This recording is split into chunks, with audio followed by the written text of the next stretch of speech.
October 9 ലോക തപാൽ ദിനം. പണ്ടുകാലം മുതൽ സാധാരണ ജനങ്ങൾക്ക് തപാൽ വകുപ്പിനെ ആശ്രയിച്ചിരുന്നു. തപാൽ പ്രതിസന്ധികൾ നേരിട്ട് കഴിഞ്ഞാൽ ജനങ്ങൾ വലയുമായിരുന്നു. അത്യാവശ്യ കാര്യങ്ങൾ കത്തിടപാടുകളിലൂടെ നടത്തിയിരുന്ന കാലം ആണെന്ന്.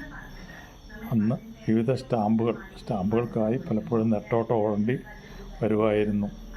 1-ൻ്റെയും 5-ൻ്റെയും 10-ൻ്റെയും 20-ൻ്റെയും ഒക്കെ പൈസയുടെ സ്റ്റാമ്പും രൂപയുടെ സ്റ്റാമ്പും ഒക്കെ കിട്ടാതെ വരികയും അതിനായിട്ട് നെട്ടോട്ടം ഓടുകയൊക്കെ ചെയ്യുന്ന കാലം.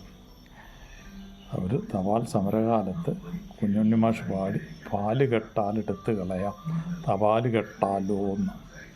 ഏതായാലും പ്രതിസന്ധികളെ അതിജീവിച്ച് ഇന്നും തപാൽ വകുപ്പ് നിലനിൽക്കുന്നു.